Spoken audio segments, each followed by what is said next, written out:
أشهد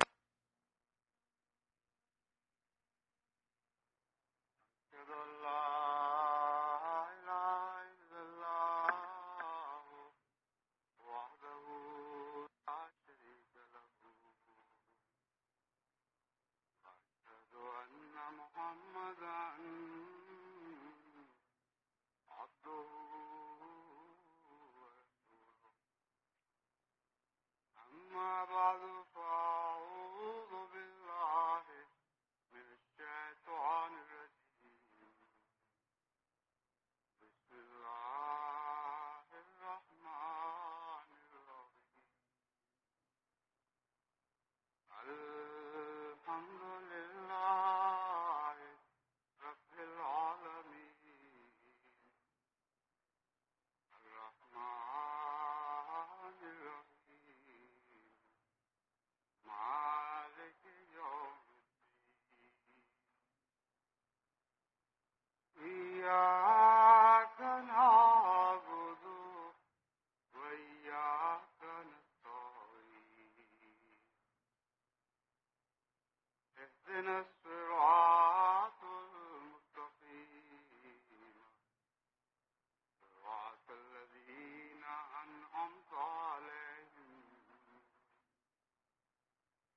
غير المغضوب عليهم ولا الضالين.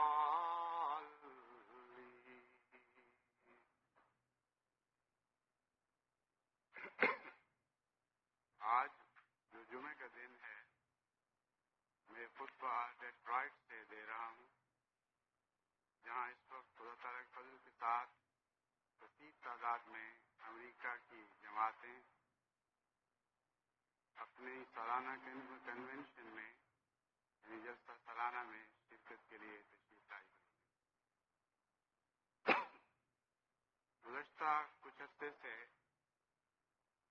قرآن کریم میں مندرج ان دعاؤں کا ذکر چل رہا ہے جو خدا تعالیٰ کے انعام یافتہ بندے خدا تعالیٰ کے حضور عرض کرتے رہے اور ان سے انعام پاتے رہے،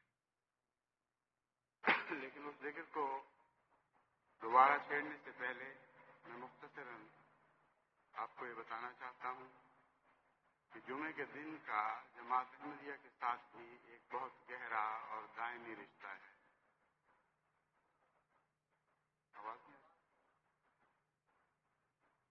آواز کیسے ٹھیک نہیں آ رہی؟ اب آئی ہے؟ اب آواز آئی ہے؟ ٹھیک ہے۔ ایک لاؤڈ اسپیکر کام نہیں کر رہا تھا، ایک مائکرو فون شاید۔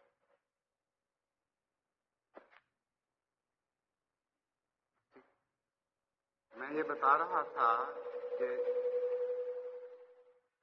جمعے کے دن کا جماعت احمدیہ کے ساتھ بھی ایک گہرا رشتہ ہے، اور اس رشتے کا ذکر سورہ جمعہ میں فرمایا گیا ہے۔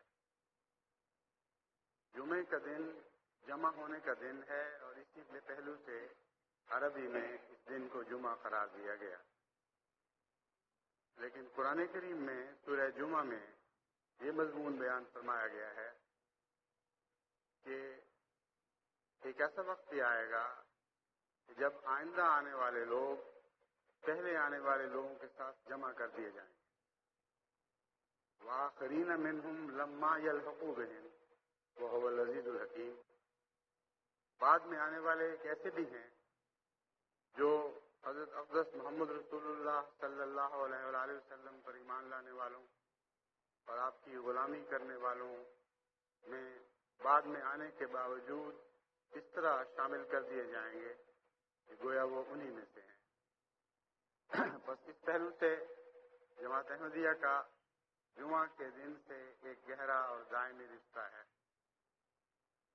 جو مضمون میں دعاؤں کا بیان کر رہا ہوں اس کا بھی اس رشتے سے ایک اور رشتہ ہے، اور وہ یہ ہے کہ قرآنی دعائیں جو انعام یافتہ لوگوں نے مانگی، جماعت احمدیہ اگر ان دعاؤں میں خاص توجہ اور انہماک سے گریہ آزاری کے ساتھ خدا تعالیٰ سے فضل مانگتی رہے تو گزشتہ تمام زمانے اس زمانے میں جمع ہو جائیں گے، اور وہ سارے انعام جو اللہ تعالیٰ نے گزشتہ تمام زمانوں میں مختلف اپنے عاجز بندوں پر نازل فرمائے، ان دعاؤں کے طفیل وہ سارے انعام اس زمانے میں جماعت احمدیہ میں جمع ہو سکتے ہیں۔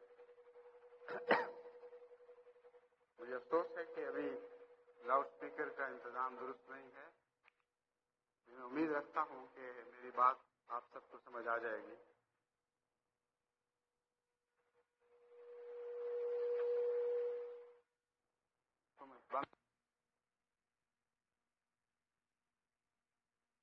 بند ہو گئی بالکل۔ اب آواز آئی ہے؟ ٹھیک ہے۔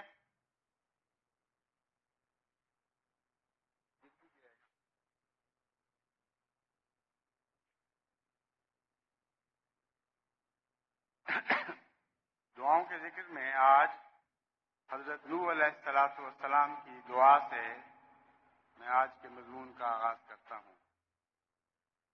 یہ دعا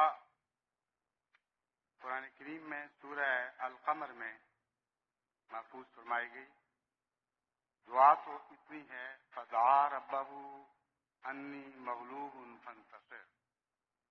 حضرت نوح نے اپنے خدا کو پکارا اور عرض کیا کہ میں مغلوب ہو چکا ہوں اور میری مخالف قوم مجھ پر غالب آ گئی ہے، بس تو میری نصرت فرما۔ اس دعا کا پس منظر یہ بیان فرمایا گیا ہے، کذبت قبلہم قوم نوح فکذبوا عبدنا وقالوا مجنون وازدجر۔ اس سے پہلے نوح کی قوم نے نوح کو جھٹلا دیا، فکذبوا عبدنا، اس قوم نے ہمارے بندے کو جھٹلا دیا۔ اس طرز بیان میں بہت ہی پیار کا اظہار ہے اور حضرت نوح سے غیر معمولی اپنائت کا بھی اظہار ہے۔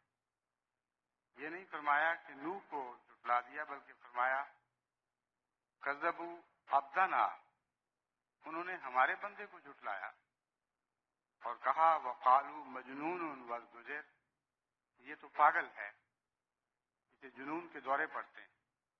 وازدجر، اور ہمارے خداؤں کی طرف سے پھٹکارا گیا ہے، ہمارے خداؤں نے اس کو پھٹکار ڈالی، اس پر پھٹکار ڈالی۔ چنانچہ حضرت نوح نے اس موقع پر یہ عرض کیا، انی مغلوب فانتصر، اے میرے خدا میں مغلوب ہو گیا، بس تو میری نصرت فرما۔ اس دعا کے جواب میں اللہ تعالیٰ فرماتا ہے ففتحنا ابواب السماء بماء منہمر، ہم نے اس کے جواب میں آسمان کے دروازے کھول دیے جن سے مسلسل برسنے والا پانی نازل ہوا۔ وفجرنا الارض عیونا، اور ہم نے زمین سے بھی چشمے پھوڑ دیے۔ فالتقى الماء، بس یہ دونوں پانی یعنی آسمان کا پانی اور زمین کا پانی اکٹھے ہو گئے، علی امر قد قدر، ایک ایسی بات پر جس کا فیصلہ کیا جا چکا تھا۔ وحملناہ علی ذات الواح ودسر، اور ہم نے اسے ایک ایسی چیز پر اٹھا لیا، یعنی سیلاب میں ایک ایسی چیز کے ذریعے اسے بچایا جو پھٹیوں اور میخوں سے بنائی گئی تھی۔ تجریب اعیننا، وہ ہماری آنکھوں کے سامنے چلتی تھی۔ جزاء لمن کان کفر، یہ جزا ہے اس شخص کی جس کا انکار کیا گیا تھا۔ اس دعا کا جماعت احمدیہ کے ساتھ خصوصیت سے اس لیے رشتہ ہے کہ حضرت اقدس مسیح موعود علیہ السلام سے بھی نوح کے زمانے کی باتیں کی گئیں، اور آپ کو اللہ تعالیٰ نے الہاماً ایک سے زائد مرتبہ بیان فرمایا کہ تجھ پر بھی نوح جیسا زمانہ آئے گا اور ہم ویسے ہی تیری مدد فرمائیں گے۔ چنانچہ انہی الہامات کی روشنی میں حضرت اقدس مسیح موعود علیہ السلام نے کشتی نوح لکھی۔ ایک زمانہ ایسا تھا کہ جب کہ کوئی احمدی بچہ ایسا نہیں مل سکتا تھا جس نے کشتی نوح کا مطالعہ نہ کیا ہو، لیکن آج میں سمجھتا ہوں کہ ہماری بہت سی نسلیں ایسی ہیں، بہت سے ممالک میں احمدی نوجوان ایسے ہیں جنہوں نے شاید نام تو سن رکھا ہو لیکن انہیں اس اہم کتاب کے مطالعہ کی توفیق نہ ملی ہو۔ یہ اس لیے ضروری ہے کہ یہ کشتی جو حضرت مسیح موعود علیہ السلام کو عطا کی گئی ہے، یہ پھٹوں اور میخوں سے نہیں بنائی گئی بلکہ ایک تعلیم سے بنائی گئی۔ بس آج کے زمانے میں جو ہلاکتوں کا زمانہ ہے اور طرح طرح کے عذاب امڑ آنے پر تیار بیٹھے ہیں، اس موقع پر جماعت احمدیہ کے لیے ضروری ہے کہ وہ اس کشتی نوح کے مضمون سے خوب اچھی طرح واقف ہو اور معلوم کرے کہ کس کشتی کے سہارے اس نے بچنا ہے، ورنہ جو بھی اس کشتی میں سوار نہیں ہوگا اس کے بچنے کی کوئی امید نہیں کی جا سکتی۔ دو قسم کی ہلاکتیں انسان کو درپیش ہیں، ایک روحانی ہلاکت اور ایک مادی ہلاکت۔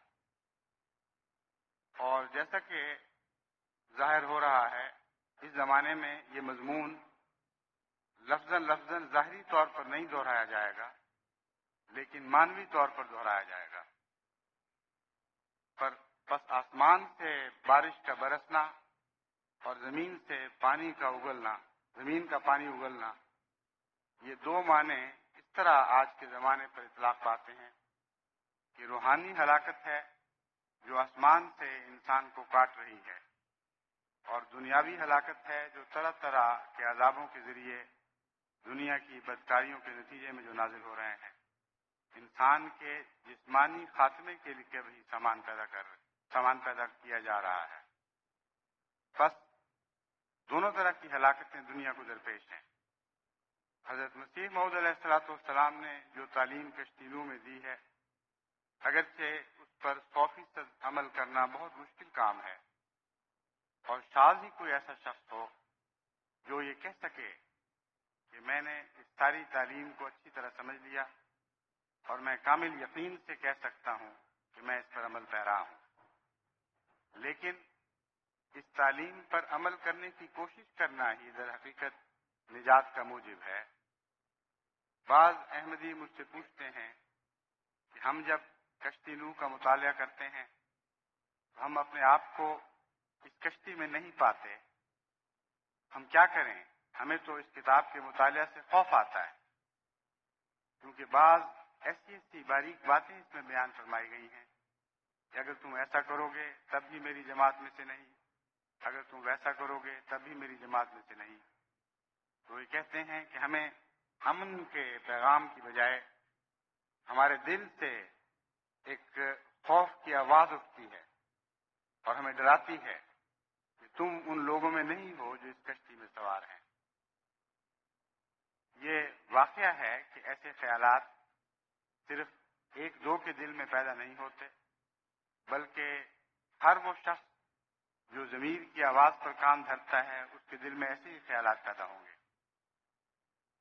میں اپنے تجربے سے بھی اسی نتیجے پہ پہنچا ہوں کہ یہ کتاب پڑھتے ہوئے بعض دفعہ انسان کے بدن پر لرزہ طاری ہو جاتا ہے اور انسان یہ سمجھتا ہے کہ ابھی میں حضرت اقدس مسیح موعود کی جماعت میں شامل ہونے کا اہل نہیں ہوا۔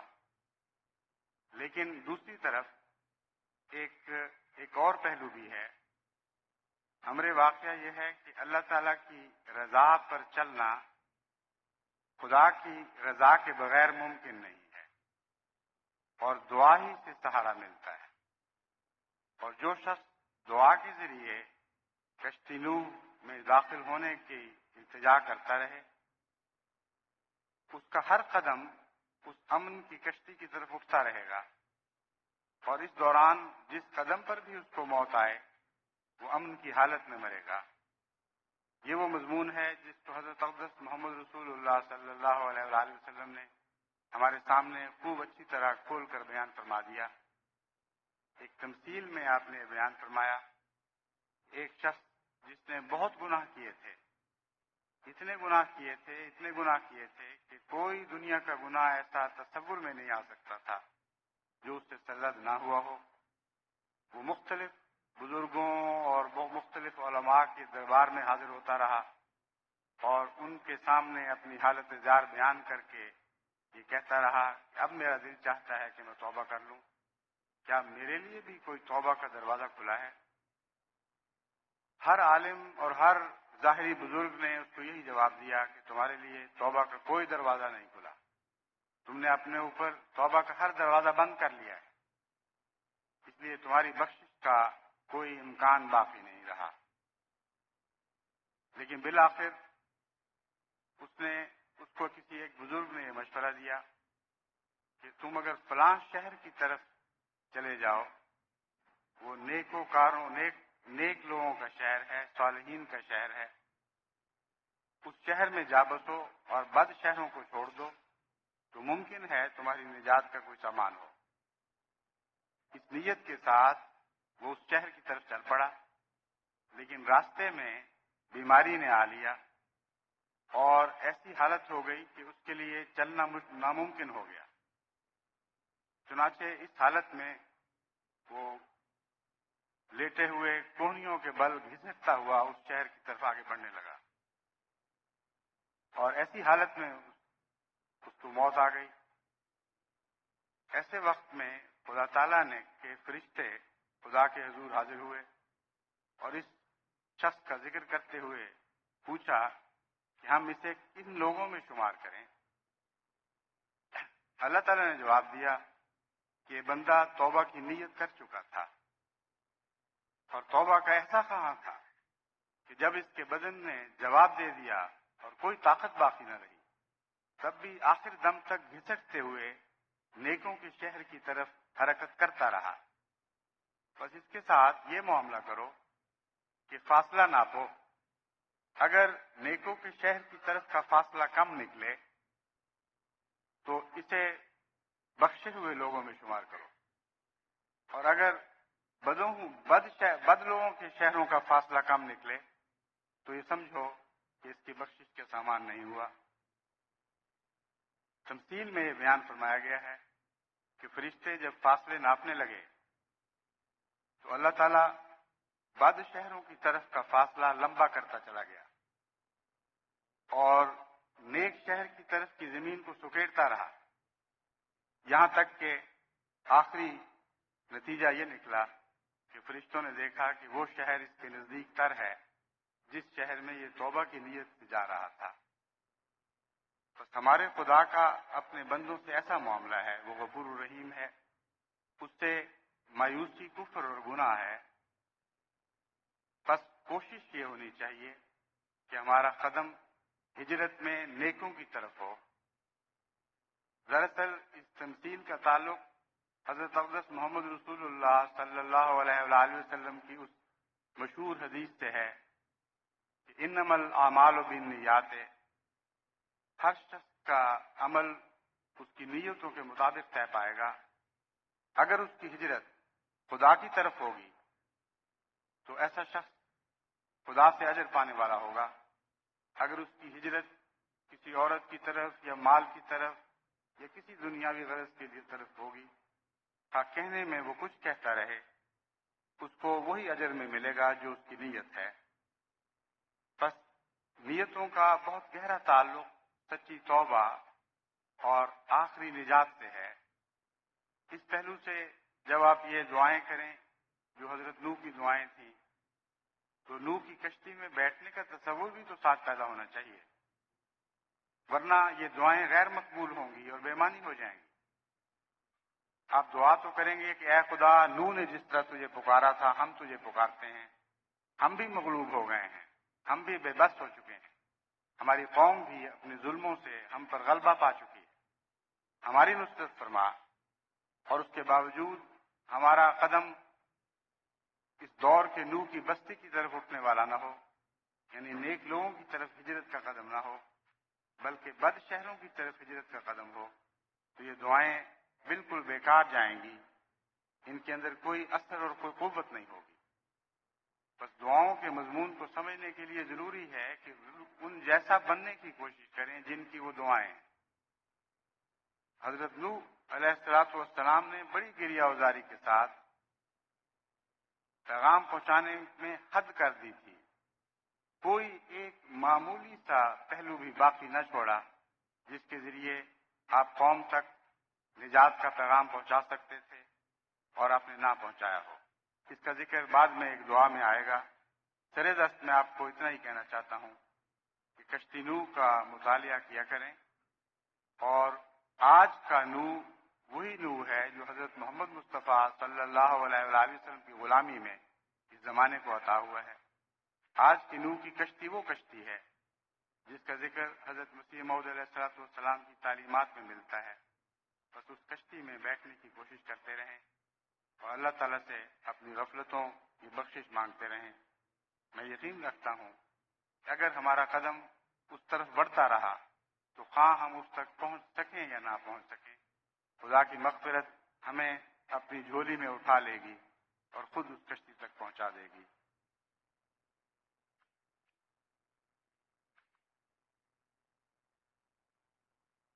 قرآن کریم میں ایک اور دعا کا ذکر ہے جس کا تعلق مومنوں کے باہمی تعلقات سے ہے.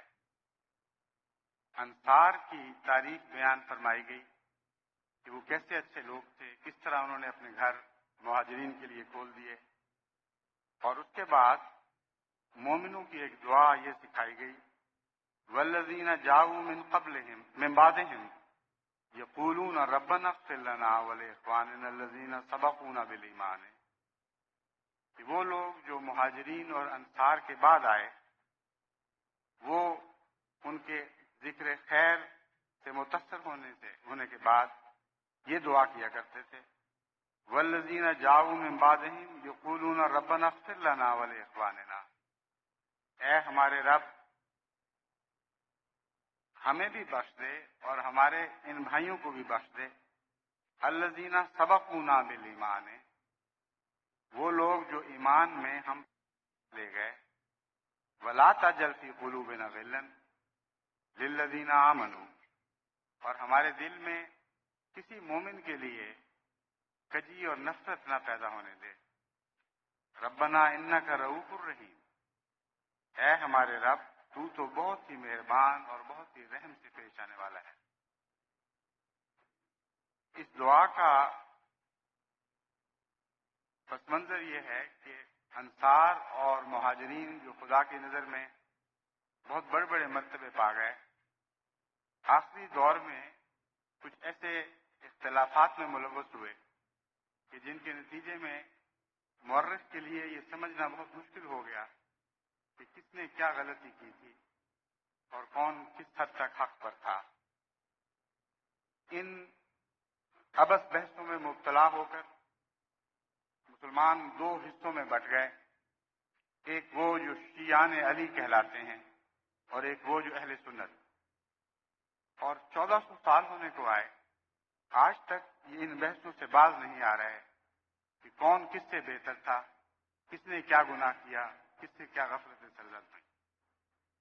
مجھ سے ایک مرتبہ ایک شیعہ دوست نے سوال کیا کہ بتائیے حضرت علی درست تھے یا حضرت عائشہ درست تھی. میں نے کہا جس نے بتانا ہے وہ تو اس کے دربار میں حاضر ہو چکے، میں کون ہوں بتانے والا، اور آپ کون ہیں پوچھنے والے. جس خدا نے فیصلے فرمانے ہیں یہ خدا کے نیک بندے اس کے دربار میں حاضر ہو چکے ہیں، اپنا سب کچھ اس کو پیش کر بیٹھے. اس لیے ان لغو بحثوں میں مبتلا نہ ہوں. اس آیت کریمہ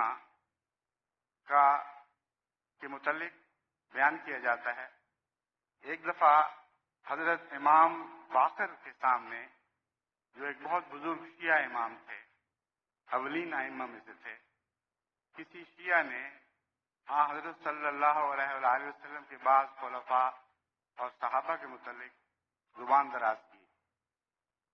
غیرت سے آپ اٹھ کھڑے ہوئے اور بہت ہی جلال کے ساتھ اس آیت کی تلاوت فرمائی، والذین جاؤوا من بعدہم یقولون ربنا اغفر لنا ولاخواننا الذین سبقونا بالایمان، کہ وہ لوگ جو ان بزرگوں کے بعد آنے والے ہیں وہ تو صرف یہ عرض کرتے ہیں کہ اے خدا ہمیں بھی بخش دے اور ان کو بھی بخش دے.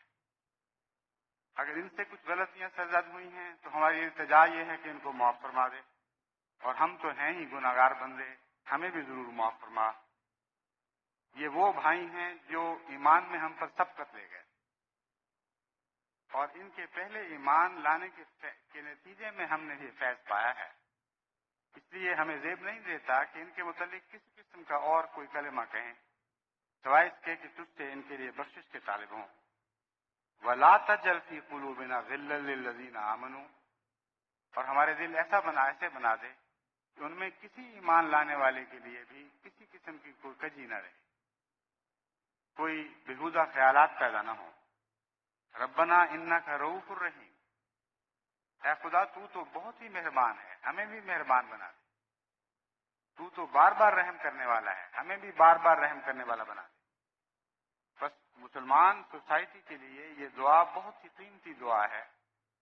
ایسی جماعتیں جہاں بعض دفعہ اختلافات پیدا ہو جاتے ہیں اور وہ نفرتوں میں بدل جاتے ہیں اور جماعتیں پھٹ جاتی ہیں، خصوصیت کے ساتھ ان کے لیے یہ دعا بہت ہی اہمیت رکھتی ہے۔ اور شیعوں اور سنیوں سے گفتگو کے دوران بھی آپ کے پیش نظر یہ دعا رہنی چاہیے، اور یہی مسلک ہے جو سب سے اچھا مسلک ہے، اس میں عاجزی اور انکسار پایا جاتا ہے اور معاملات کو خیر الفاتحین خدا کے سپرد کر دیا جاتا ہے۔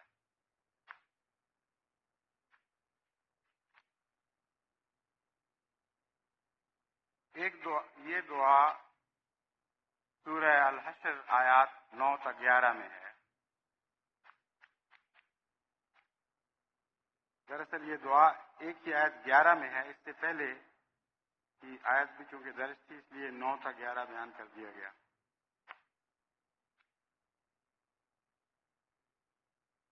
ایک دعا حضرت ابراہیم علیہ السلام کی اور ان لوگوں کی دعا ہے جو آپ کے ساتھ تھے اور آپ کے اسوہ سے فیض پانے والے تھے۔ قرآن کریم فرماتا ہے کہ وہ لوگ مشرک نہیں تھے اور ہر قسم کے شرک سے بیزار تھے اور خالصۃ للہ وقف ہو چکے تھے۔ وہ خدا کی حضور یہ عرض کیا کرتے تھے، ربنا علیک توکلنا و الیک انبنا و الیک المصیر، اے خدا ہمارا تمام تر توکل تجھ پر ہے، و الیک انبنا اور ہم تیری ہی طرف جھکنے والے ہیں، و الیک المصیر اور تیری ہی طرف ہر راستہ جاتا ہے، تیری طرف جانے کے سوا ہم اور کوئی راہ نہیں پاتے۔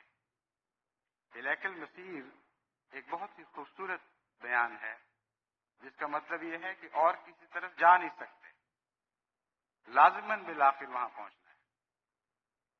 جیسے کہا جاتا ہے all roads lead to Rome، یہ تو ایک فرضی محاورہ ہے، کہاں ساری سڑکیں روم کی طرف جاتی ہیں، مگر امر واقعہ یہ ہے کہ خدا کی طرف ساری سڑکیں جاتی ہیں، مومن کی بھی اور کافر کی بھی، بالآخر اسی کی طرف لوٹ کر جانا ہے۔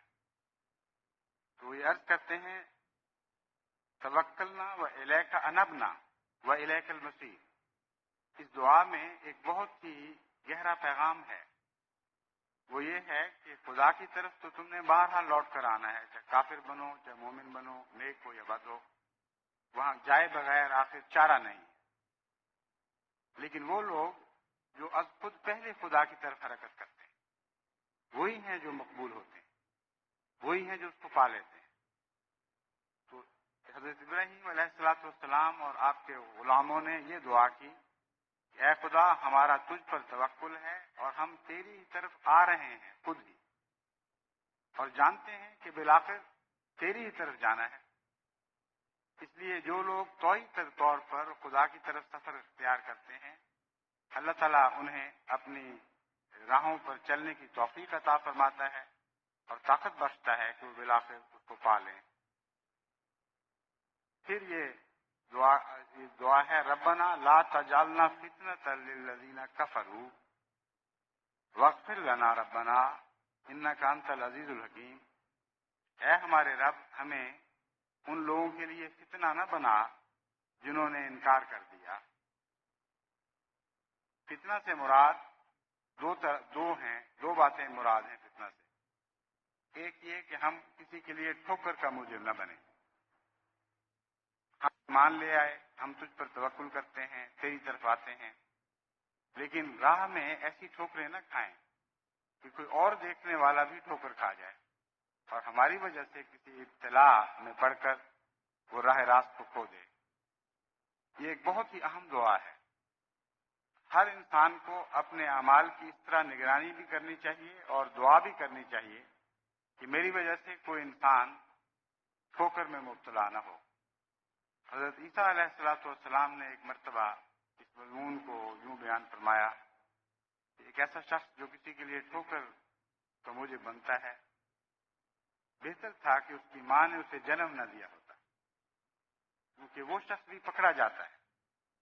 اس لیے دعا کے ذریعے اللہ تعالیٰ سے مدد طلب کرتے رہنا چاہیے.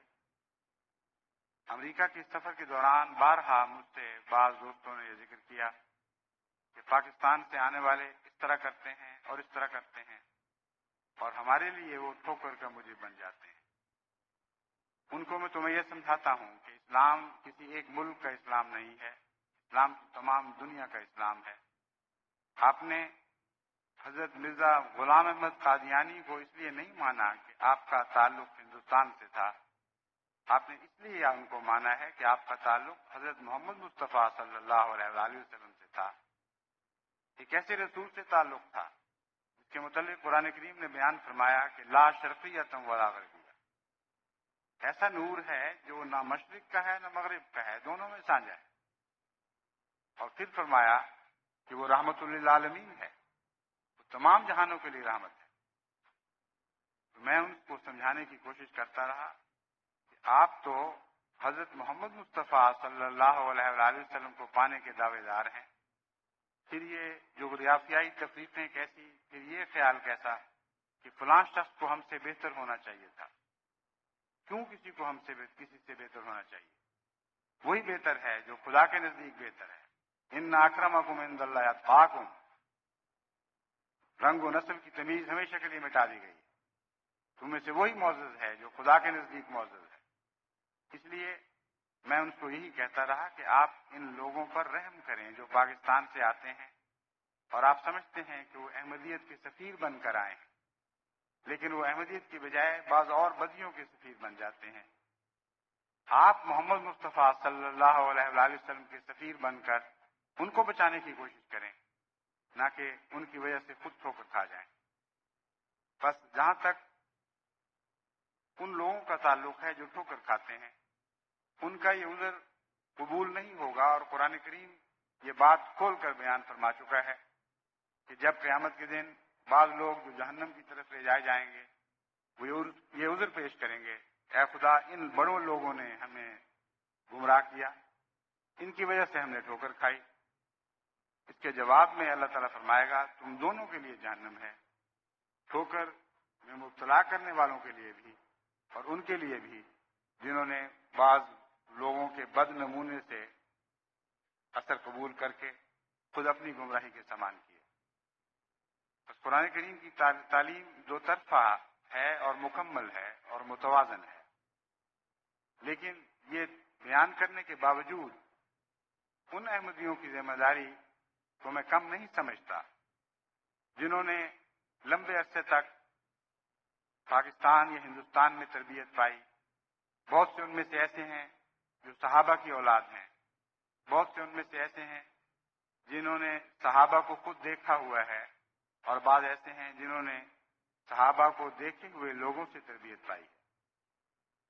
وہ جب باقی دنیا میں جاتے ہیں تو طبعاً انسانی فطرت ہے، خواہ یہ دلیل مضبوط ہو یا نہ ہو، کہ وہ سمجھتے ہیں کہ یہ احمدیت کے سفیر آ رہے ہیں اور ان کے نمونے پر چل کر ہمیں نجات ملے گی. جب وہ غلط نمونے دیکھتے ہیں تو لازماً ان کو صدمہ پہنچتا ہے. جو خدا تعالیٰ کی فضل سے انعام یافتہ لوگ ہیں، جن کے دلوں کو تقویت دی جاتی ہے، وہ ٹھوکر نہیں کھاتے، لیکن کمزور پھر بھی ٹھوکر کھا جاتے ہیں. اس لیے یہ دعا بہت ہی ضروری ہے جو حضرت ابراہیم اور آپ کے صحابہ نے کی کہ ربنا لا تجعلنا فتنۃ للذین کفروا، اے خدا ہمیں ان لوگوں کے لیے ٹھوکر کا موجب نہ بنا جنہوں نے کفر کیا. یہاں للذین کفروا کہہ کر اس بات کو کھول دیا کہ وہ لوگ بری الذمہ نہیں ہیں جو ٹھوکر کھا جاتے ہیں. کیونکہ انکار ان کی فطرت میں ہے، تبھی وہ ٹھوکر کھاتے ہیں۔ پہلے کفر کی حالت ان کے اندر موجود ہے، اگر وہ نہ ہوتی تو وہ ٹھوکر نہ کھاتے، لیکن اس کے باوجود ہم اس بات میں ملوث نہیں ہونا چاہتے، ہم یہ پسند نہیں کرتے کہ ہماری وجہ سے کوئی ظالم ٹھوکر کھا جائے۔ وقت پھر دوسرا مضمون فتنہ کا یہ ہے کہ دشمن کو ہمیں عذاب میں مبتلا کرنے کا موقع عطا نہ فرما۔ قرآن کریم ان معنوں میں بھی لفظ فتنہ استعمال فرماتا ہے۔ الذین فتنوا المؤمنین والمؤمنات ثم لم یتوبوا، وہ لوگ جنہوں نے مومنوں کو فتنے میں ڈالا اور پھر توبہ نے کی۔ بس فتنہ دو طرفہ ہے، مومن کی طرف سے فتنہ یہ ہے کہ کوئی شخص ٹھوکر کھا جائے اور خدا کی راہ سے ہٹ جائے۔ کافر کا فتنہ یہ ہے کہ زبردستی عذاب میں مبتلا کر کے کسی کو خدا کی راہ سے ہٹائے۔ نتیجہ فتنے کا ایک ہی ہے، اگرچہ مختلف سمتوں سے مختلف شکلوں میں فتنہ ظاہر ہوتا ہے۔ مومن ظلم اور تعدی کر کے فتنے کا موجب نہیں بنتا، بلکہ اپنی نااہلی کی وجہ سے یا غلطیوں کی وجہ سے فتنے کا موجب بن جاتا ہے۔ نتیجہ یہی ہے کہ کوئی دیکھنے والا خدا کی راہ سے دور ہو جاتا ہے۔ کافر اس قسم کا فتنے میں مومن کو مبتلا کرتا ہے کہ جسمانی عذاب دے کر اس کو خدا کی راہ سے ہٹانے کی کوشش کرتا ہے۔ بس آج کے دور میں یہ دعا دنیا کے ہر حصے میں برابر اطلاق پا رہی ہے۔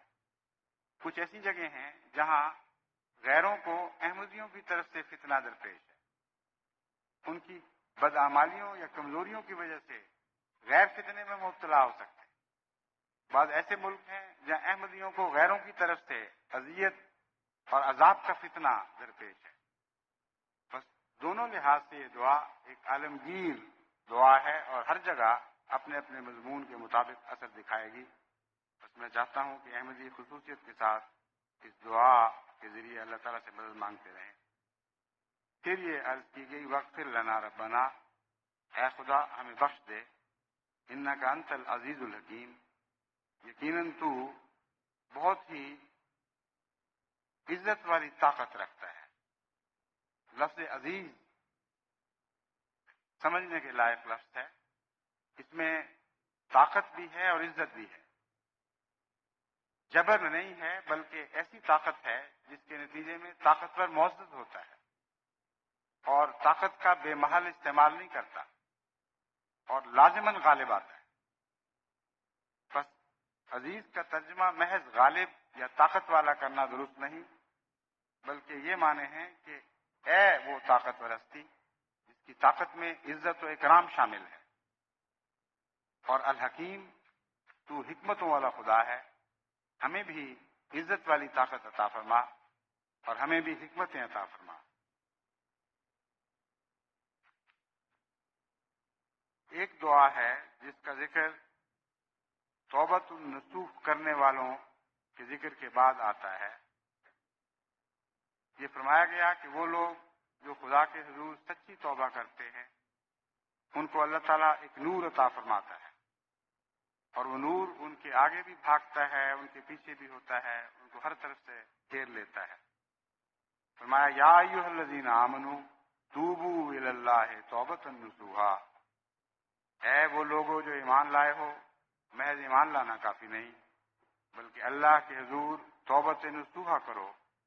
عسیٰ ربکم ان یکفر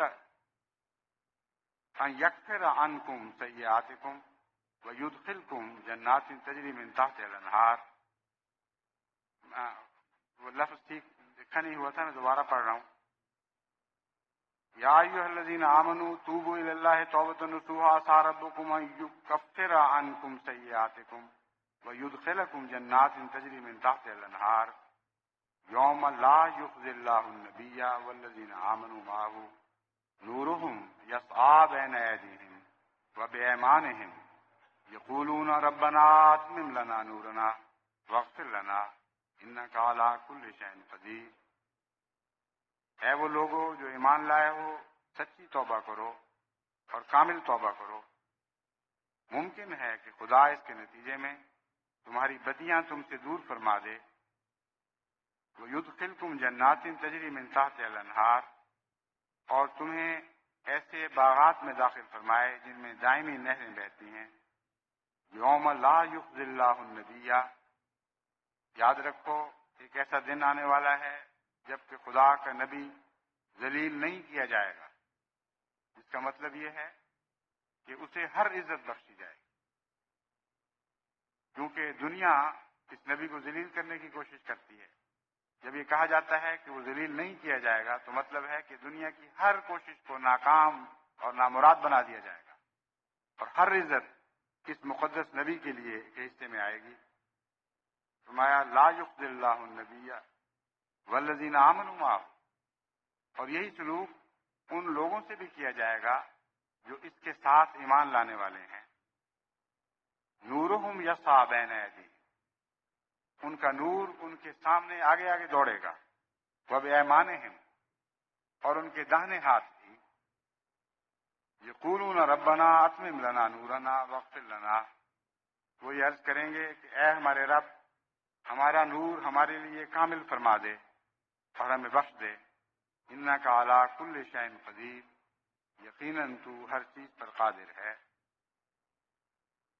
یہاں نور کا سامنے بھاگنا اور دائیں طرف بھاگنے کا ذکر ہے، سامنے بھاگنے کا اور دائیں طرف بھاگنے کا ذکر ہے. تو سوال یہ پیدا ہوتا ہے کہ کیا ان کے بائیں طرف نور نہیں ہوگا اور ان کے پیچھے نور نہیں ہوگا؟ یہ اس محاورے کا مطلب نہیں. سامنے بھاگنے کا مطلب یہ ہے کہ ان کے رستے روشن ہوں گے، انہیں معلوم ہوگا کہ ہم نے کیا کرنا ہے. اور دائیں طرف کے نور کا مطلب یہ ہے کہ ان کا دین روشن ہوگا اور دین کے معاملات میں غلطیوں سے مبرہ ہوں گے. کیونکہ سامنے تو انسان رستہ دیکھنے کے لیے نور کا محتاج ہوا کرتا ہے. آپ ٹارچ لے کر جب اندھیرے میں چلتے ہیں تو پیچھے کی طرف رخ کر کے تو ٹارچ کا منہ پیچھے کی طرف کر کے تو آگے نہیں بڑھتے. بس اس میں ایسی کیفیت بیان ہو گئی جس سے مراد یہ ہے کہ وہ ہمیشہ ترقی کرنے والے لوگ ہوں گے. اور یہ جو محاورہ ہے نورہم یسعی بین ایدیہم، اس نے ایک بہت ہی خوبصورت منظر کھینچا ہے حضرت محمد مصطفیٰ صلی اللہ علیہ وآلہ وسلم اور آپ کے غلاموں کی تیز رفتاری کا. جتنا تیز یہ آگے قدم بڑھائیں گے اتنا ہی نور تیزی سے آگے آگے بڑھے گا.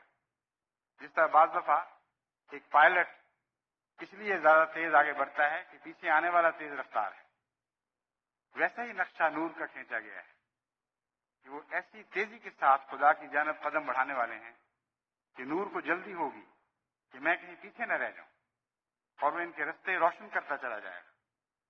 اور ایمانہم کا مطلب ہے ان کے دائیں پہلو یعنی دین پوری طرح روشن ہوگا. یعنی دنیا میں اگر وہ غلطیاں بھی کر جائیں تو کوئی مذاکرہ نہیں.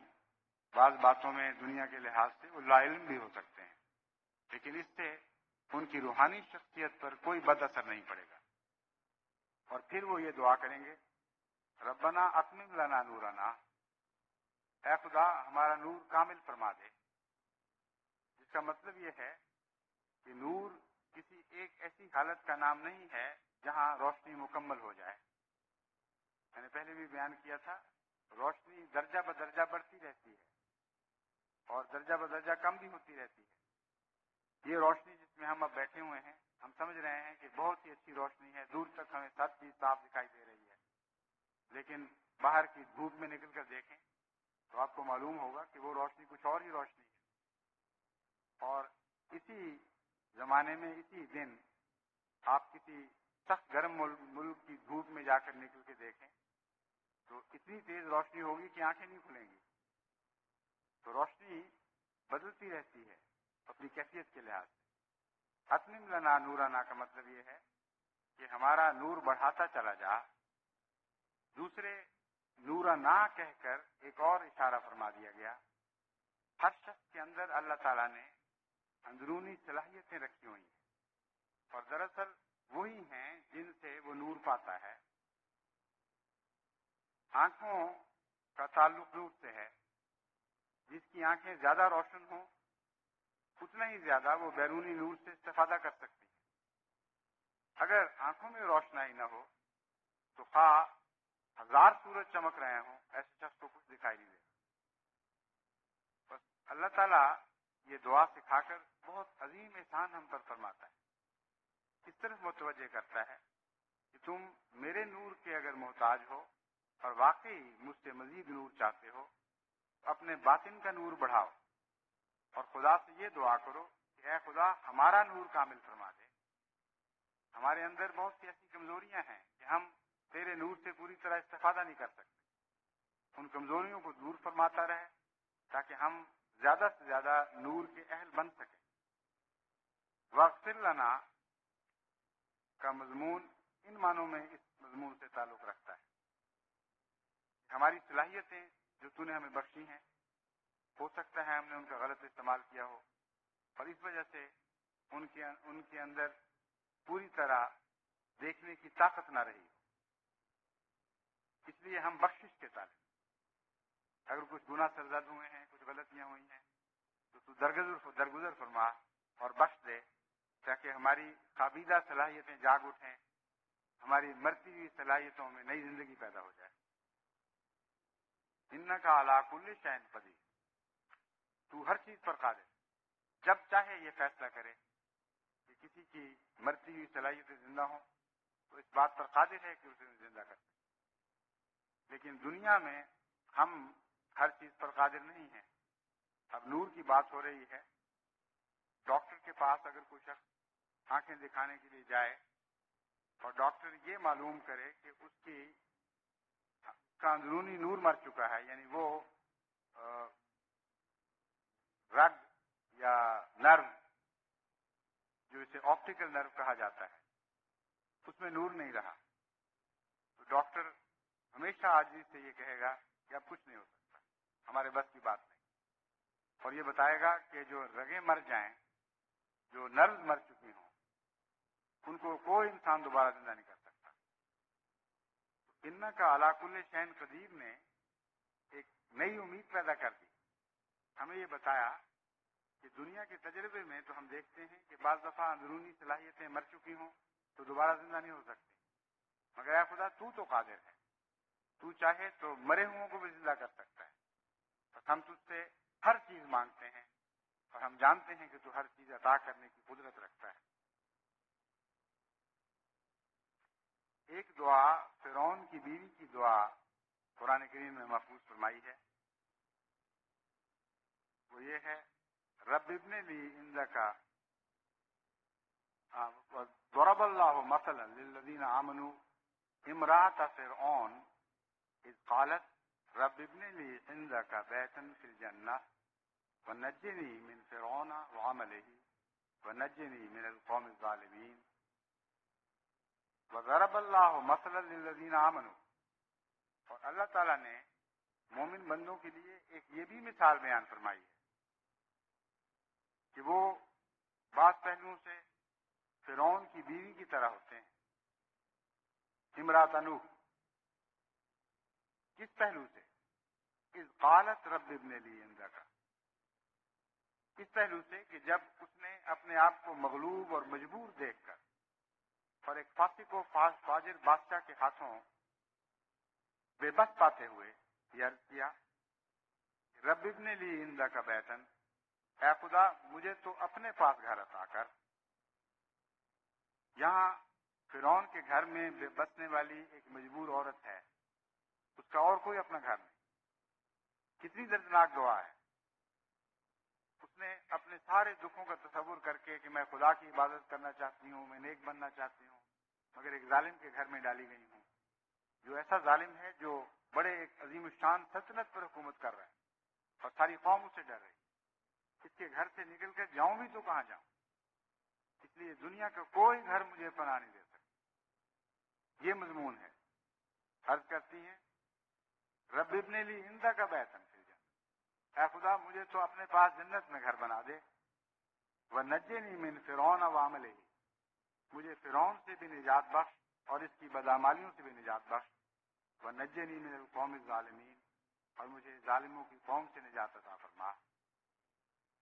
بس مومنوں پر بھی ایسی کیفیت آتی ہے کہ وہ بے بس ہو جاتے ہیں. ایک ایک ایسے ملک میں بستے ہیں جہاں کا بادشاہ ظالم ہے، جہاں کی قوم ظالم ہے، وہ وہاں سے نکل کر جا نہیں سکتے. جو نکل کر جا سکتے ہیں وہ تو ہجرت کر جاتے ہیں، مگر ایسے بھی کمزور ہیں جیسے فرعون کی بیوی ہے، وہ نہ گھر سے نکل سکتی ہے نہ ملک سے نکل سکتی، ایسے بے بس بھی.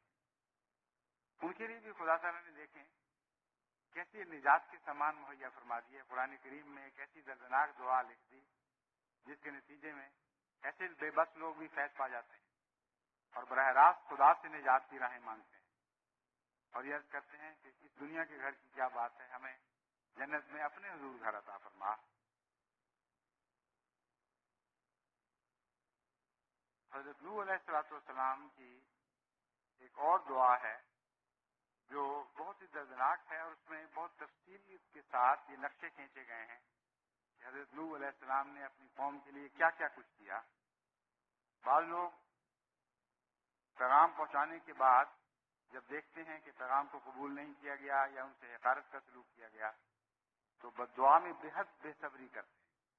وہ سمجھتے ہیں کہ اچھا اس نے ہماری بات نہیں مانی، رد کر دیا، اب دیکھو خدا کا عذاب اسے پکڑے گا. بالکل جاہلانہ اور بچگانہ باتیں ہیں اور غیر مومنانہ باتیں. خدا کے انبیاء کی طرز اس سے بالکل مختلف ہے. وہ پیغام رسانی کی حد کر دیتے ہیں، اس طرح پیغام پہنچاتے ہیں کہ عام انسان اس کا تصور بھی نہیں کر سکتا. اور پھر ناکام اور نامراد، بظاہر ناکام اور نامراد ہونے کے باوجود وہ خدا سے عذاب نہیں چاہتے، یہاں تک کہ اللہ تعالیٰ خود ان کو بتائے کہ کسی قوم کا کیا انجام ہونے والا ہے. اب دیکھیں حضرت نوح نے کس طرح دعوت اللہ کا حق ادا کیا تھا. امریکہ میں مجھ سے بار بار یہ کہا گیا ہے کہ ہم نے تو دعوت اللہ کا حق ادا کیا، لوگ سنتے ہی نہیں. مگر کیا آپ نے اس طرح کیا جس طرح حضرت نوح بیان کر رہے ہیں؟ قال رب انی دعوت قومی لیلا و نہارا. عرض کیا اے میرے رب، میں نے تو اپنی قوم کو دن کو بھی پکارا اور رات کو بھی پکارا. فلم یزدہم دعائی الا فرارا، اور میری پکار نے ان کو مجھ سے متنفر ہونے کے سوا اور کچھ نہ دیا، مجھ سے اور زیادہ بھاگنے لگے. وَإِنِّي كُلَّمَا دَعَوْتُهُمْ لِتَغْفِرَ لَهُمْ جَعَلُوا أَصَابِعَهُمْ فِي آذَانِهِمْ وَاسْتَغْشَوْا ثِيَابَهُمْ وَأَصَرُّوا وَاسْتَكْبَرُوا اسْتِكْبَارًا. اے میرے خدا، جب بھی میں نے ان کو بلایا تاکہ تو انہیں بخش دے، اپنی خاطر نہیں بلکہ اس لیے کہ وہ تیری بخشش حاصل کریں. جعلوا اصابعهم فی آذانہم، انہوں نے اپنے کانوں میں انگلیاں دی. واستغشوا ثیابہم، اور اپنے سروں پر کپڑے لپیٹ لیے، اپنے کانوں پر کپڑے لپیٹ لیے. واصروا واستكبروا استکبارا، اور انہوں نے ضد کی کہ ہم ہرگز نہیں مانیں گے اور بہت بڑے تکبر سے کام لیا. لیکن اس کے باوجود میں ان سے مایوس نہیں ہوا، میں انہیں تیری راہوں کی طرف بلاتا رہا. جس طرح مجھے خیال گزرا کہ شاید اس طرح یہ لوگ مان جائیں، میں ویسے ہی طریقے اختیار کرتا چلا گیا. یہ سننے کے بعد انسان سوچ بھی نہیں سکتا کہ اب اس کے بعد کوئی دعوت کی راہ باقی رہی ہوگی. آپ کے ساتھ کوئی ایسا سلوک کرے کہ کانوں میں انگلیاں ڈالیں، سر پہ منہ پہ کپڑے لپیٹے اور بار بار ضد اور تکبر سے کہے کہ جاؤ جو کرنا ہے کر لو، میں ہرگز تمہاری بات نہیں سنوں گا، تو آپ کہیں گے ہر راہ ختم ہو گئی ہے. مگر حضرت نوح اس ذکر کو جاری رکھتے ہیں، کہتے ہیں ثم انی دعوتہم جہارا. پھر مجھے خیال آیا کہ بعض دفعہ کھلے کھلے اعلانوں سے بعض لوگ سن لیتے ہیں، مخفی باتوں سے نہیں سنتے، تو میں نے بازاروں میں نکل کر بلند آواز سے لوگوں کو بلانا شروع کیا. ثم انی اعلنت لہم، بس میں نے خوب کھول کھول کر اعلان کر کر کے ان کو بلایا. واسررت لہم اسرارا، اور میں نے مخفی طور پر اشاروں کے نائوں سے بھی ان کو پکارا کہ آؤ خدا کی طرف آ جاؤ. فقلت استغفروا ربکم انہ کان غفارا، اور میں ان کو بتاتا چلا گیا کہ تمہارا رب بہت ہی مہربان ہے، بہت ہی بخشش کرنے والا، اس سے بخشش مانگو تاکہ تم بخشے جاؤ. یرسل السماء علیکم مدرارا، وہ تم پر نعمتوں کی بارشیں برسا دے. وَيُمْدِدْكُمْ بِأَمْوَالٍ وَبَنِينَ وَيَجْعَلْ لَكُمْ جَنَّاتٍ وَيَجْعَلْ لَكُمْ أَنْهَارًا، اور وہ تمہارے لیے تمہارے اموال میں برکت دے گا اور تمہاری اولادوں میں برکت دے گا اور تمہیں وہ ہمیشگی کے باغات عطا فرمائے گا. وَيَجْعَلْ لَكُمْ أَنْهَارًا اور تمہارے لیے نہریں جاری فرمائے گا. مَا لَكُمْ لَا تَرْجُونَ لِلَّهِ وَقَارًا تمہیں کیا ہو گیا ہے کہ تم خدا کی طرف حکمت کی باتیں منسوب نہیں کر رہے. وَقَدْ خَلَقَكُمْ أَطْوَارًا اور میں نے ان کو ان کا ماضی یاد دلایا اور ان کو بتایا کہ دیکھو خدا نے تمہیں اس مقام تک پہنچانے سے پہلے کن کن ادوار سے گزارا، کیسے کیسے طبقات سے گزرتے ہوئے تم ترقی کرتے آخر انسان کے مقام تک پہنچے ہو. ثم الم تروا کیف خلق اللہ سبع سماوات طباقا پھر انسانی زندگی سے پہلے کی طرف نگاہ ڈالو. کیا تم نہیں دیکھتے کہ خدا نے زمین و آسمان کو کس طرح طبقہ پر طبقہ دور بدور پیدا فرمایا. وجعل القمر فیہن نورا وجعل الشمس سراجا اور اس نے آسمانوں میں چاند کے لیے نور رکھ دیا جو ٹھنڈی چاندنی تمہارے لیے لے کر آتا ہے. وجعل الشمس سراجا اور تمہارے لیے چمکتا وہ سورج بنایا. واللہ انبتکم من الارض نباتا اور اللہ تعالیٰ نے نباتات کی طرح تمہیں زمین سے اٹھایا ہے اور تمہاری رفتہ رفتہ پرورش فرمائی.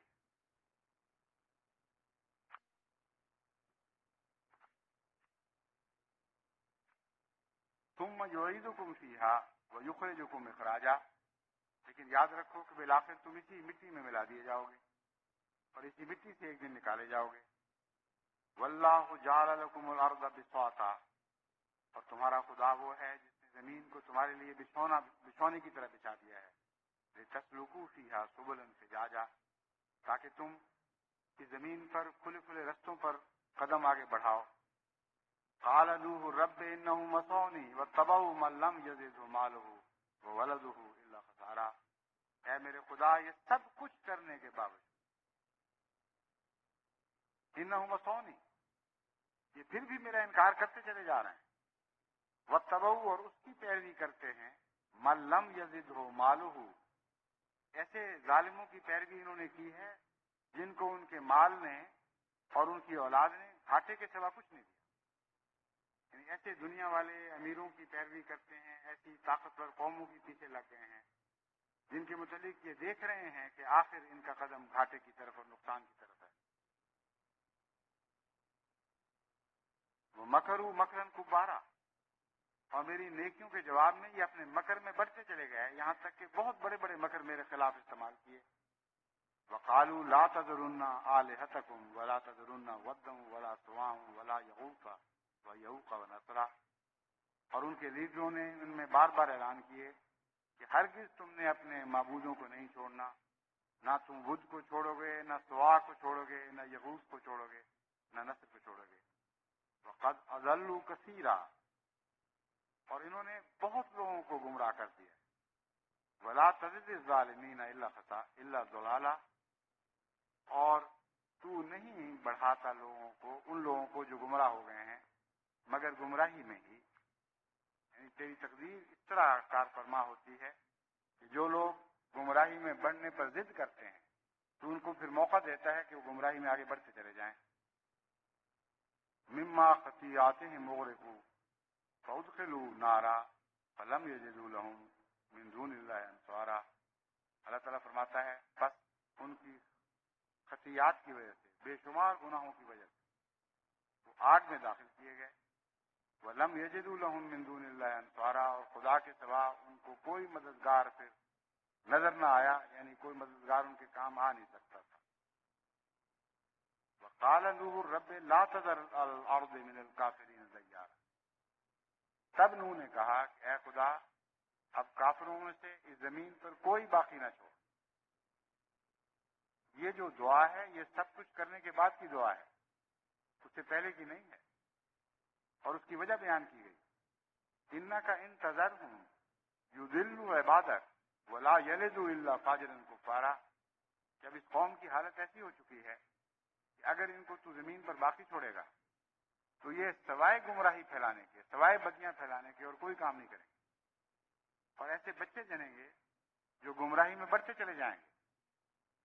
رب اغفر لی ولوالدی اے میرے رب میری بھی بخشش فرما میرے والدین سے بھی بخشش کا سلوک فرما، وَلِمَنْ دَخَلَ بَيْتِيَ مُؤْمِنًا، اور ہر اس شخص کو بھی بخش دے جو میرے گھر میں ایمان لاتے ہوئے داخل ہو، لِلْمُؤْمِنِينَ وَالْمُؤْمِنَاتِ، سب مومنوں کو بخش اور سب مومنات کو بخش، وَلَا تَزِدِ الظَّالِمِينَ إِلَّا تَبَارًا، اور دشمنوں کو سوائے ہلاکت کی اور کچھ نصیب نہ ہو۔ یہ وہ دعا ہے جس کے نتیجے میں اللہ تعالیٰ نے پھر وہ مشہور بارش برسائی اور زمین میں اپنے چشمے اگلے، یہاں تک کہ وہ طوفان نو آیا، وہ عظیم سیلاب جس کے متعلق کہا جاتا ہے کہ اس نے ساری دنیا کو اپنی لپیٹ میں لے لیا۔ مگر میں پہلے بیان کر چکا ہوں کہ قرآن سے قطعی طور پر ثابت ہے کہ یہ سیلاب ساری دنیا میں نہیں آیا، بلکہ صرف نوح کی قوم پر آیا ہے جو کہ ایک محدود علاقے میں بستی تھی، اور صرف وہی لوگ ہلاک کیے گئے جن کا ذکر ان آیات میں ملتا ہے، جن کو حضرت نوح نے کامل طور پر پیغام پہنچا دیا تھا، اور اس پیغام کو ہر طرح سے، ہر پہلو سے سننے اور سمجھنے کے باوجود انہوں نے حضرت نوح کا انکار کیا۔ یہاں ایک خاص مسئلہ بھی حل ہو جاتا ہے۔ لوگ یہ کہتے ہیں کہ قانون قدرت بارشیں برساتا ہے، قانون قدرت ہی ہے جس کے نتیجے میں بعض دفعہ زمین سے چشمے ابلنے لگتے ہیں، تو کیسے کہا جا سکتا ہے کہ یہ عذاب الہی ہے؟ اور کیا خدا تعالیٰ اپنے قانون کو تبدیل کر کے خصوصیت کے ساتھ نئے قانون جاری فرماتا ہے؟ حضرت نوح کی اس تبلیغ میں اس مسئلے کا حل ملتا ہے۔ حضرت نوح نے یہ کہا، یرسل السماء علیکم مدرارا، کہ تم پر خدا کثرت سے بارشیں نازل فرمائے گا۔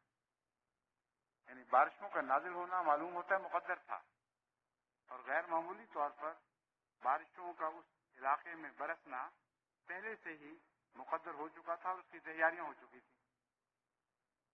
لیکن ساتھ ہی بتایا کہ یہ بارشیں ہلاکت کی نہیں ہوں گی۔ قانونی قدرت تو ہے، مگر اللہ تعالیٰ جس طرح چاہے قانون قدرت کو استعمال فرماتا ہے۔ وہ بارشیں نازل فرمائے گا کس لیے؟ یمددکم باموال و بنینا، وہ بارشیں تمہارے لیے کثرت اموال کا موجب بنے گی اور کثرت اولاد کا موجب بنے گی، اور تمہارے لیے ہمیشہ کی جاری رہنے والی نہریں پیچھے چھوڑ جائیں گی۔ بس قانون قدرت کو کس طرح استعمال کیا جاتا ہے یہ سوال ہے۔ بارشوں نے تو آنا تھا، وہ تو پہلے سے ہی بخارات کی صورت میں اٹھ کر کہیں اکٹھی ہو چکی تھی، لیکن کس طرح برسیں گی، اکٹھی برسیں گی، ٹھہر ٹھہر کر برسیں گی، فائدہ پیچھے چھوڑ کے جائیں گی یا نقصان پیچھے چھوڑ کے جائیں گی، یہ فیصلے انسان کے اعمال نے کرنے تھے۔ بس ایسا ہی ہوا۔ دیکھیے بارشیں آئیں لیکن اور رنگ میں آئیں، بجائے فائدہ پہنچانے کے لیے ہمیشہ کے لیے اس قوم کا نشان مٹا گئیں۔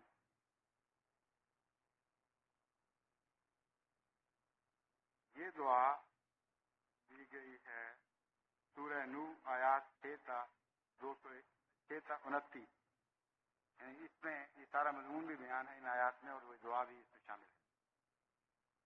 اب میں آخری دو دعاؤں کا ذکر کرتا ہوں جو معوذتین کے نام سے مشہور ہیں، اور جن میں قل اعوذ برب کہہ کر ہمیں بعض دعائیں سکھائی ہیں۔ فرمایا قل اعوذ برب الفلق، اے محمد صلی اللہ علیہ وسلم تو یہ کہہ اور کہتا چلا جا، اور جو سنے وہ بھی آگے یہ پیغام دیتا چلا جائے کہ تم اپنے رب سے یہ کہا کرو، اعوذ برب الفلق، کہ ہم اس رب کی پناہ میں آتے ہیں جو تخلیق کا رب ہے، جو راتوں کو صبحوں میں تبدیل کرتا ہے اور صبحوں کو راتوں میں بدلتا ہے، جس کی طاقت سے، جس کی تقدیر سے نئی نئی چیزیں پھوٹتی ہیں، گٹھلیاں پھٹتی ہیں اور ان سے کونپلیں نکلتی ہیں جو درخت بن جاتی ہیں، بیج پھوٹتے ہیں اور طرح طرح کی سبزیاں اور پودے پیدا کرتے ہیں۔ اس سارے نظام کو فلک کا نظام کہا جاتا ہے۔ ایک عورت حاملہ ہوتی ہے اور ایک بچے کو پیدا کرتی ہے۔ بس کائنات میں جہاں بھی ایک چیز اپنی کیفیت بدل کر ایک دوسرے روپ میں تبدیل ہوتی ہے، اس نظام کو نظام فلق کہا جاتا ہے۔ تو دعا یہ سکھائی گئی کہ اعوذ برب الفلق، تو کیا ہے، خود بھی کیا ہے اور لوگوں سے بھی کیا ہے، اور لوگ آگے لوگوں کو کہتے چلے جائیں کہ وہ خدا سے یہ عرض کیا کریں، اے خدا ہم رب فلق کی پناہ چاہتے ہیں، تیری پناہ چاہتے ہیں جس نے یہ نظام پیدا فرمایا۔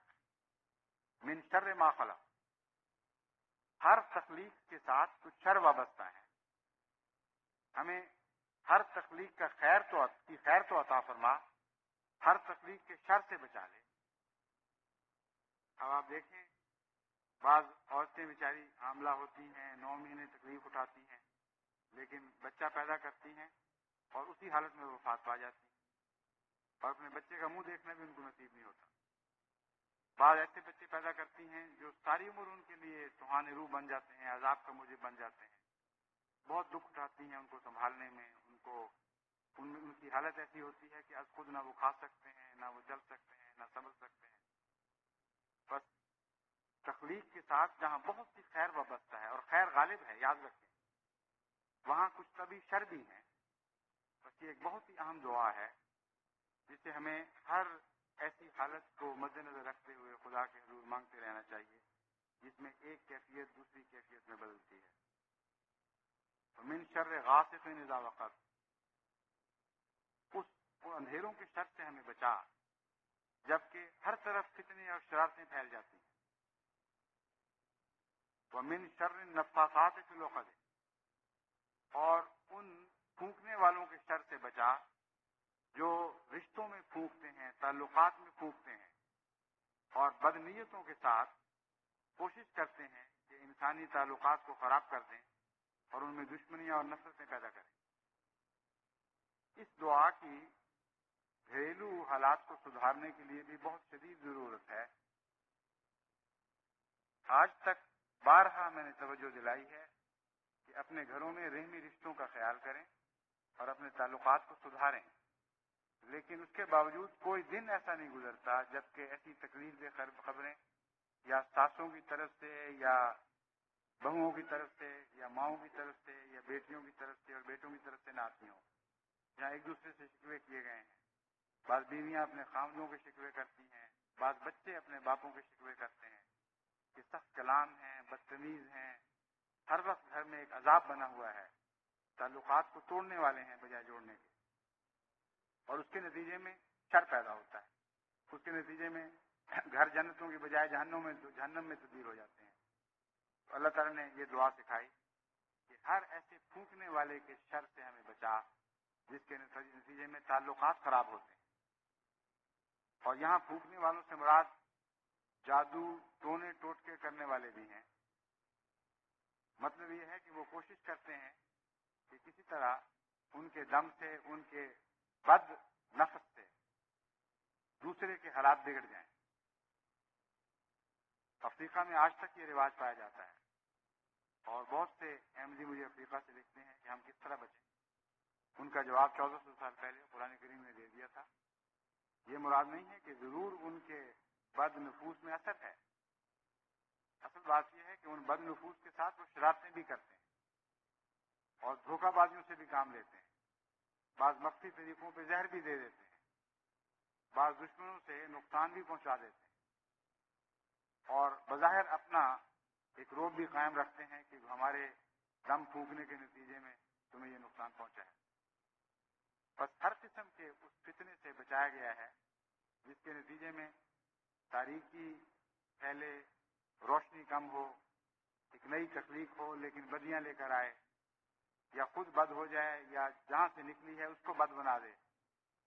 ہر اس قسم کے امکانات، احتمالات کے لیے یہ دعا کامل دعا میں سکھائی گئی۔ اور پھر فرمایا ومن شر حاسد اذا حسد، ہمیں حاسد کے شر سے بچا جب وہ حسد کرے۔ یہ مضمون کچھ الجھا ہوا سا نظر آتا ہے، کیونکہ حاسد کے شر سے بچا نہیں فرمایا، بلکہ یہ فرمایا کہ حاسد کے شر سے بچا جب وہ حسد کرے۔ اس کا مطلب یہ ہے کہ محض حسد کسی کو نقصان نہیں پہنچاتا، جب وہ حسد کے نتیجے میں بد عمل کی ٹھانتا ہے، جب وہ کوئی تدبیر کرتا ہے نقصان پہنچانے کی، وہ وقت ہے جب یہ کہا گیا اذا حسد. ورنہ لوگ خالی حسد کرتے پھرتے رہتے ہیں، جلتے رہتے ہیں، ان کو اپنا نقصان پہنچتا ہے، کسی کو کوئی نقصان نہیں پہنچا سکتے. حاسد کہہ کر یہ تو بتا دیا کہ وہ ہر وقت حسد کی حالت میں ہے. پھر اذا حسد کا کیا مطلب ہے؟ وہ شخص جو ہے ہی حاسد، ہمیشہ ہی حسد کرنے والا ہو، وہ جب حسد کرے گا کیا مطلب ہے؟ اس کا یہ مطلب ہے کہ جب وہ اپنے حسد کو ایک بد عمل میں تبدیل کر دے، شرارت میں تبدیل کر دے، جب فتنہ پیدا کرے، جب سازش کرے، مجھے نقصان پہنچانے کی کوشش کرے. میں نہیں جانتا کہ وہ کیا کر رہا ہے، تو جانتا ہے کہ وہ کیا کر رہا ہے. ایسی صورت میں تو مجھے اس کے شر سے بچا. پھر آخری دعا یہ ہے، قل اعوذ برب الناس ملک الناس الہ الناس. اے کہہ دے اور کہتا چلا جا کہ تم سب اپنے رب کے حضور یہ عرض کیا کرو، اعوذ برب الناس، کہ میں ناس کے رب کی پناہ چاہتا ہوں. ملک الناس، ناس کا یعنی عوام الناس کا بھی مراد ہے، اور بنی نوع انسان مجموعی حیثیت سے بھی ناس کہلاتے ہیں. کس کی پناہ چاہتا ہوں؟ جو تمام بنی نوع انسان کا سچا اور حقیقی بادشاہ ہے، الہ الناس ہے، اور سچا اور حقیقی معبود بھی وہی ہے. پہلے مالک الناس، مالک الناس ہے، ملک الناس ہے، وہ بادشاہ بھی ہے. میں پہلے رب الناس کی تشریح کرنے بھول گیا تھا، اسی لیے حیران تھا کہ دو پر کیوں بات ختم ہو گئی. میں دوبارہ چلتا ہوں پہلے سے ترتیب کے مطابق. قل اعوذ برب الناس، میں پناہ چاہتا ہوں اس ذات کی جو تمام بنی نوع انسان کے رزق کا ذمہ دار ہے، ان کی پرورش کا ذمہ دار ہے، ان کو ادنا حالتوں سے اعلیٰ حالتوں کی طرف ترقی دیتے ہوئے لے جانے کا ذمہ دار ہے. وہ ہر حال میں ان کی ہر ضرورت کو پورا کرنے والا ہے. میں اس خدا کی پناہ مانگتا ہوں جو حقیقی رب ہے. ملک الناس ہے، وہی ہے جو تمام بنی نوع انسان کا بادشاہ بھی ہے. الہ الناس ہے، اور وہی ہے جو تمام بنی نوع انسان کا معبود بھی ہے. یہ تین باتیں کہہ کر انسان کی تمام ضرورتوں کا خیال رکھ لیا گیا. کوئی بھی ایسا دائرہ نہیں جس میں انسان کوشش کرتا ہے جس پر یہ دعا حاوی نہ ہو گئی ہو. اس سے میں بہت تفصیل سے اپنے رمضان کے درسوں میں روشنی ڈال چکا ہوں، اور کئی گھنٹے اس مضمون کو بیان کرتا رہا ہوں. اس وقت میں دہرانے کی نیت سے کھڑا نہیں ہوا. میں مختصر میں آپ کو یہ بتانا چاہتا ہوں کہ یا رزق ہے، اقتصادیات کا مضمون ہے جس نے انسان کو ہر طرف سے گھیرا ہوا ہے، یا بادشاہتیں ہیں یعنی سیاست ہے، اور یا پھر عبادت ہے، مذہب کی دنیا ہے. ان تین مضامین میں انسان کی تمام دلچسپیاں بیان کر دی گئی ہیں، اور یہی تین ہیں جو انسانی زندگی پر ہر لحاظ سے حاوی ہیں.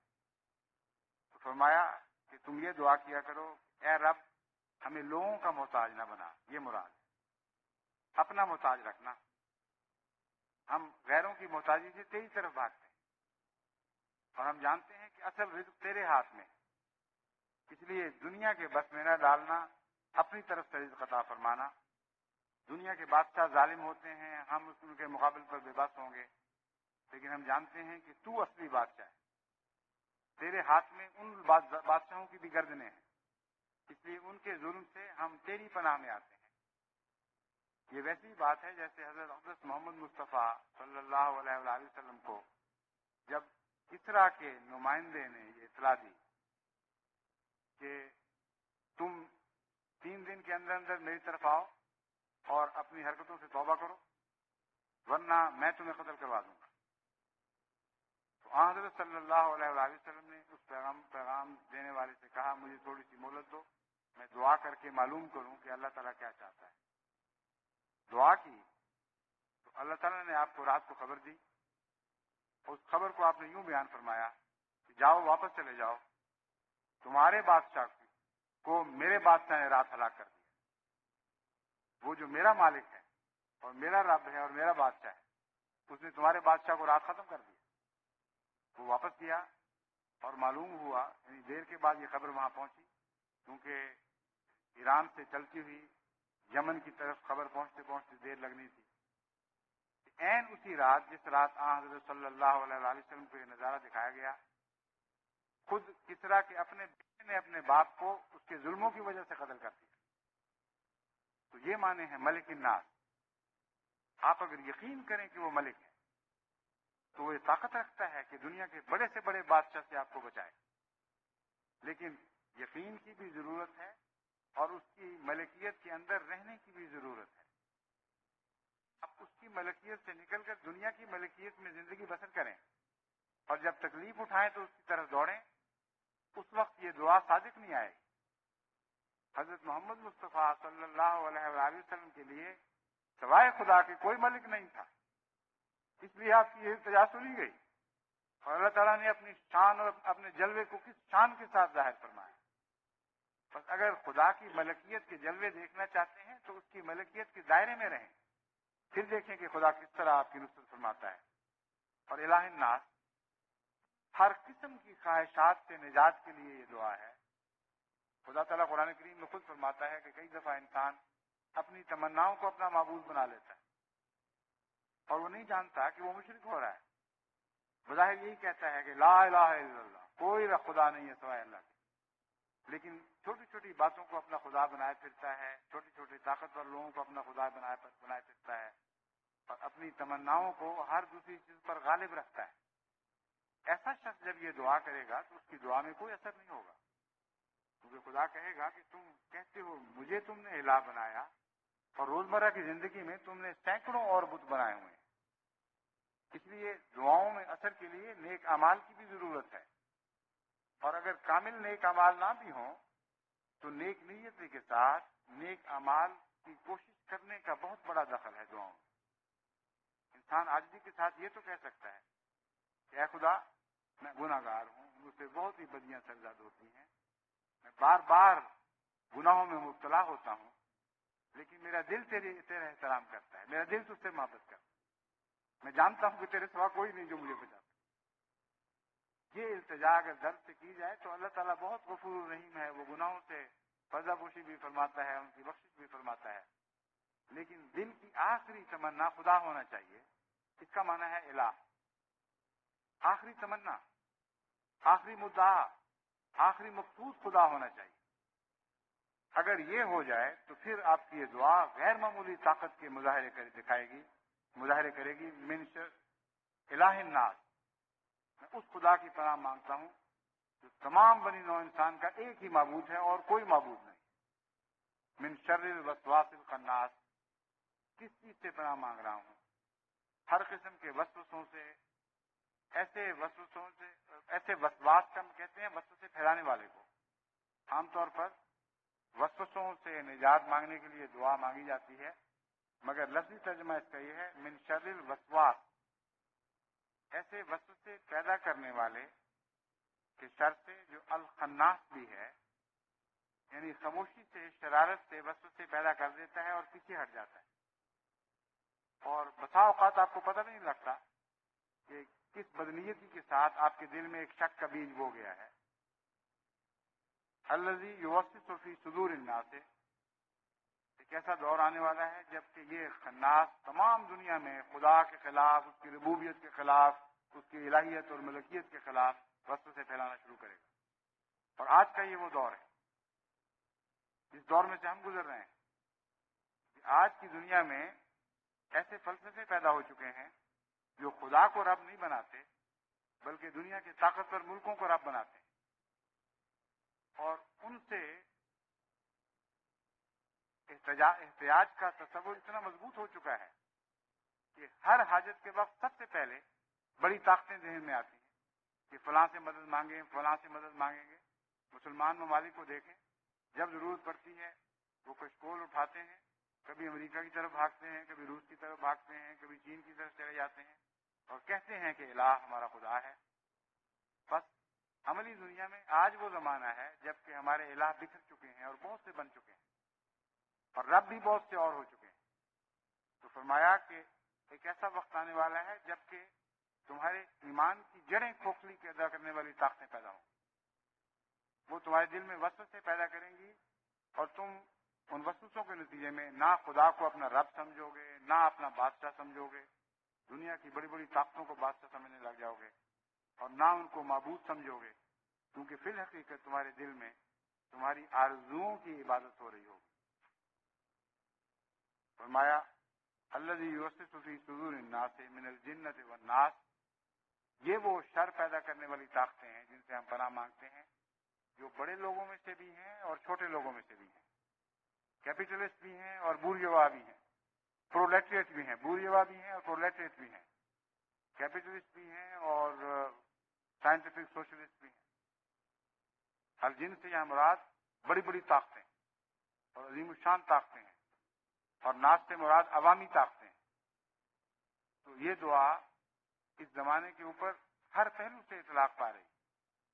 یہی وجہ ہے کہ حضرت اقدس محمد مصطفیٰ صلی اللہ علیہ وآلہ وسلم سونے سے پہلے ان دعاؤں کو پڑھتے تھے اور اپنے ہاتھوں پر پھونکتے تھے اور اپنے جسم پر ملتے تھے. اس میں کوئی سپرسٹیشن نہیں ہے.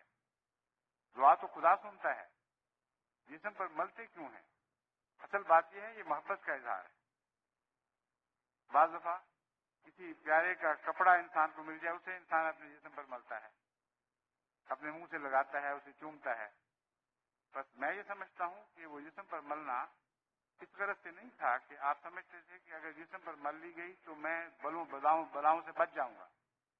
آپ تو محفوظ مقام پر تھے، آپ کو تو ہمیشہ سے خدا کی حفاظت حاصل تھی اور دعائیں خدا سے کیا کرتے تھے اور جانتے تھے کہ حفاظت خدا کی طرف سے آئے.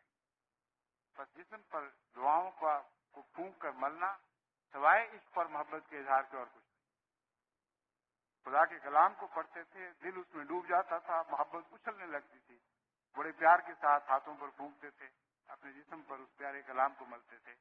اس جذبے اور ولولے کے ساتھ اگر جماعت دعائیں کرے تو میں یقین دلاتا ہوں کہ انعام پانے والوں کی جس راہ کی ہم تمنا کرتے ہوئے روزانہ 5 وقت ہر نماز کی ہر رکعت میں یہ دعا کرتے ہیں کہ اہدنا الصراط المستقیم صراط الذین انعمت علیہم، اے ہمارے رب ہمیں صراط مستقیم پر چلا، اس صراط مستقیم پر جس پر ہم سے پہلے وہ لوگ چلتے رہے جن کو تو نے انعاموں کے لیے چن لیا، جن پر تو نے انعاموں کی بارشیں نازل فرمائی.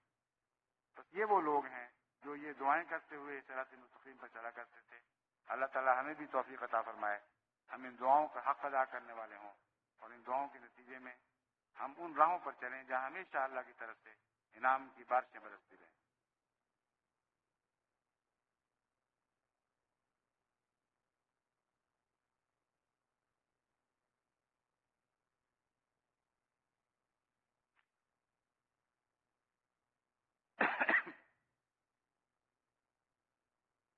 الحمد لله نحمده ونستعينه ونستغفره ونؤمن به ونتوكل عليه ونعوذ بالله من شرور أنفسنا ومن سيئات أعمالنا من يهده الله فلا مضل له ومن يضلله فلا هادي له ونشهد أن لا إله إلا الله وحده لا شريك له ونشهد أن محمدا عبده ورسوله. میں نے جمعے کا آغاز جمعے کے معنی کے بیان سے کیا تھا اور یہ میں نے آپ کو خوشخبری دی تھی کہ ہم آج جماعت احمدیہ وہ جماعت ہیں جن کا ذکر قرآن کریم میں سورہ جمعہ میں ملتا ہے، اور آخری زمانے کے لوگ جو پہلے زمانے کے لوگوں سے ملائے جائیں گے وہ اللہ کے فضل کے ساتھ حضرت مسیح موعود علیہ الصلوۃ والسلام کی غلامی میں حضرت محمد مصطفیٰ صلی اللہ علیہ وسلم کی سیرت پر عمل کرنے والے لوگ ہوں. اس سے آپ ان پہلوں سے ملیں گے، اس کے بغیر نہیں. لیکن یہ زمانہ اور لحاظ سے بھی جمع کا زمانہ ہے. اتنے دور دور کے ممالک ایک جگہ مختلف رنگ میں جمع ہو جاتے ہیں کہ انسان کی عقل حیرت میں مبتلا ہوتی ہے. اور خدا تعالیٰ نے اس بات کو مزید یقین دلانے کے لیے ہمیں کہ ہم ہی وہ لوگ ہیں جن کا سورہ جمعہ سے گہرا تعلق ہے، ایسی نئی ایجادات فرما دی ہیں جن کے نتیجے میں یہاں بیٹھے ہم دور دور کے احمدیوں کے ساتھ ملے ہوئے ہیں اور اکٹھے ایک جگہ جمع ہو چکے ہیں۔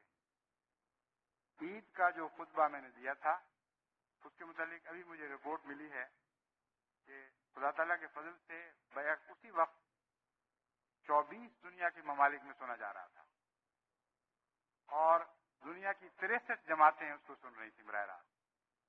اب یہ سلسلہ انشاءاللہ پھیلتا چلا جائے گا اور ظاہری طور پر بھی صرف جماعت احمدیہ ہے اور صرف جماعت احمدیہ ہے جس کو خدا نے یہ توفیق بخشی ہے کہ اس طرح ایک زمانے کے مختلف لوگوں کو بھی ایک ہاتھ پر جمع کر دے۔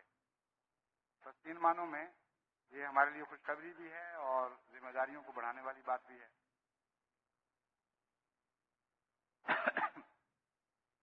عباد اللہ رحمکم اللہ ان اللہ یامر بالعدل والاحسان وایتاء ذی القربى وینہی عن الفحشاء والمنکر والبغی یعظکم لعلکم تذکرون اذکروا اللہ یذکرکم وادعوہ یستجب لکم ولذکر اللہ اکبر۔